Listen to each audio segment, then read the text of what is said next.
Assalamualaikum warahmatullahi wabarakatuh.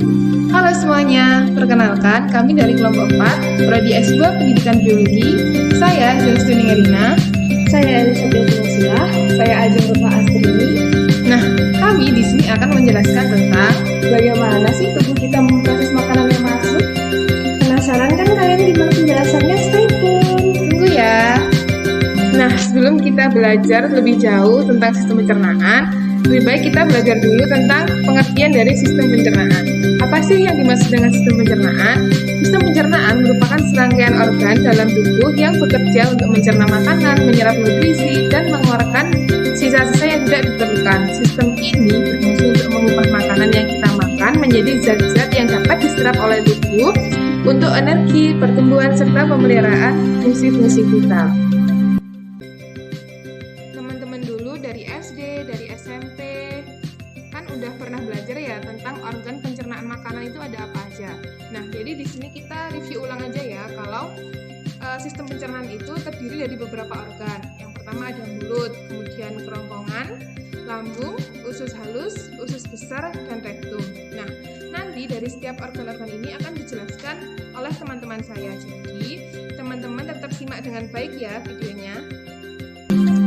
Mulut. Proses pencernaan makanan yang terjadi di mulut itu secara mekanik dan kimiawi. Nah, tahapan apa yang terjadi setelah makanan kita masuk ke dalam mulut? Proses pencernaan makanan dimulai di mulut. Mulut adalah pintu gerbang ke sistem pencernaan. Sistem ini dirancang khusus untuk mengubah makanan menjadi nutrien dan membuat kita tetap energi serta membantu sel tubuh untuk memperbaiki diri. Nah, setelah kita mengambil gigitan pertama dari apa yang kita makan, kita menghidupkan yang namanya mesin pencernaan. Di mulut, makanan yang kita makan dihancurkan oleh gigi melalui pengunyahan dan dipecah menjadi beberapa bagian. Untuk memudahkan proses ini, air liur yang mengandung enzim amilase bercampur dengan makanan memecah karbohidrat menjadi gula sederhana. Dengan begitu, perut kita tidak perlu mencerna seluruh bongkah makanan. Fakta serunya, jumlah air liur yang kita hasilkan itu sangat banyak. Kita menggunakan lidah kita untuk menggulung makanan di mulut dan diarahkan ke gigi. Bisa dilihat yaitu ilustrasinya itu seperti itu, seperti yang ada di video di atas ini. Nah, setelah makanan dikunyah di mulut, makanan ini akan membentuk bolus dan masuk ke tenggorokan atau bisa disebut faring. Di faring ini, makanan kita akan menemui dua cabang. Satu cabang mengarah ke paru-paru atau sistem pernafasan, dan satu cabang lainnya mengarah ke kerongkongan atau sistem pencernaan. Nah, itu bisa kita lihat ya, ketika makanan kita salah masuk ke cabang yang mengarah ke paru-paru, maka kita akan tersedak atau batuk-batuk. Sehingga di tenggorokan, makanan yang kita makan harusnya itu masuk ke cabang yang mengarah ke kerongkongan. Di sini, otot-otot tenggorokan berfungsi untuk mendorong bolus ke bawah dan masuk ke kerongkongan. Setelah makanan dikunyah di mulut, makanan masuk ke kerongkongan alias jalur ekspres menuju lambung. Nah, di sini ada yang namanya gerakan peristaltik, yaitu gerakan semacam gelombang dorongan dari otot yang bikin makanan tetap bergerak ke bawah, bahkan kalau kita makan sambil tiduran. Jadi, nggak perlu khawatir makanan nyangkut karena tubuh kita udah punya sistem otomatis buat nganter makanan ke tujuan berikutnya. Sampai di lambung, makanan nggak langsung turun ke usus, tetapi diolah terlebih dahulu. Lambung ini kayak blender alami, di mana makanan diaduk sama asam lambung dan enzim pencernaan. Tujuannya, biar makanan jadi lebih halus dan gampang dicerna. Ada juga loh enzim pepsin yang khusus ngebantu mengurai protein. Setelah beberapa jam, makanan yang udah berubah jadi bubur halus atau kimus bakal dikirim ke usus halus buat tahap berikutnya. Nah, kalau lambung tadi ngehalusin makanan, tugas usus halus ini buat nyerap nutrisi. Usus halus ini panjang banget, sekitar 6 meter, dan dibagi jadi 3 bagian, yaitu duodenum, jejunum, dan ileum. Di duodenum, makanan dapat tambahan enzim dari pankreas dan empedu dari hati buat bantu pencernaan. Lalu di jejunum dan ileum, nutrisi dari makanan diserap melalui struktur unik bernama villi dan mikrofili. Kayak jaring-jaring kecil yang nyerap zat bergizi buat disebar ke seluruh tubuh. Sisanya dikirim ke usus besar buat dibuang. aja sih bagian-bagian usus besar? Yang pertama, di kolosum ascendans itu menerima enzim dari usus halus dan mulai menyerap air dan garam. Kemudian yang kedua, kolosum transversum melanjutkan penyerapan air dan garam serta memindahkan sisa makanan ke bagian selanjutnya. Kemudian yang ketiga, kolosum descendens melanjutkan proses penyerapan dan mempersiapkan sisa makanan untuk menuju kolosum sigmoid. Di kolosum sigmoid menyimpan tinja sementara sebelum dikeluarkan. Di sini proses penyerapan air hampir selesai dan tinja mulai terbentuk. Nah, sekarang kita memasuki penjelasan di usus besar atau biasa kita sebut juga dengan kolon.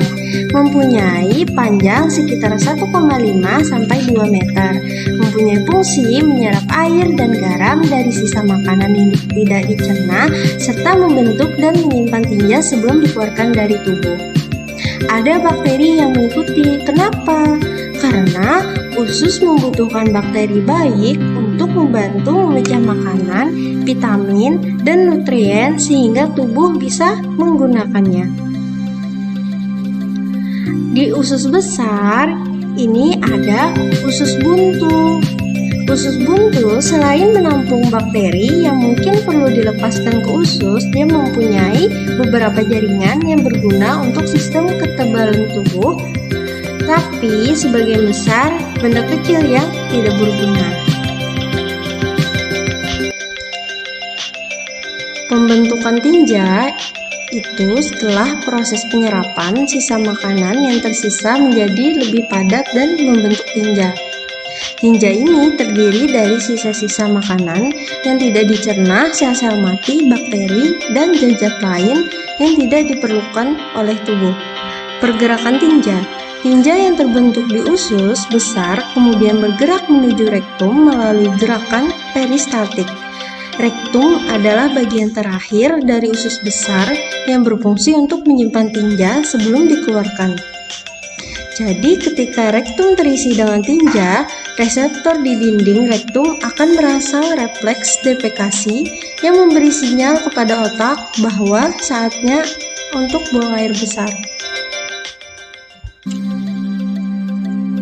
Rektum merupakan bagian akhir di dalam usus besar. Rektum adalah ruang lurus yang memiliki panjang 20 cm, memiliki sensor khusus yang memberitahu saat ada sesuatu yang harus dibuang.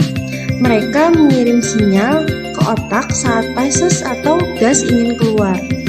Saat momennya belum tepat untuk mengeluarkan feses, maka sphincter berkontraksi.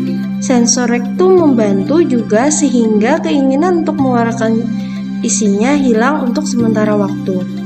Rektum dan sphincter bekerja keras untuk menahan feses ketika waktunya tidak tepat seperti saat menyetir, belanja bahan makanan, tidur. Namun, ketika tidak bisa menahannya lagi, sphincter eksternal memberi beberapa menit atau beberapa lama yang dibutuhkan sampai tiba di kamar mandi. Oke, gimana nih teman-teman? Setelah kita melewati perjalanan yang cukup panjang ya, kita tadi belajar tentang gimana caranya makanan itu dicerna dalam tubuh kita. Pasti seru nggak sih waktu kita belajar tadi? Nah, misalnya teman-teman ingin mengakses lebih jauh lagi tentang materi yang kita pelajari hari ini, itu bisa dicek di link deskripsi YouTube-nya ya, dicek di bawah ini. Oke, boleh nggak sih aku pantun dikit aja? Jalan-jalan ke Amerika Serikat, pulangnya membeli good time. Terima kasih atas perhatiannya, and see you next time. Wassalamualaikum warahmatullahi wabarakatuh. Untuk daftar pustaka dari video ini tuh bisa dicek di slide ini ya. Terima kasih.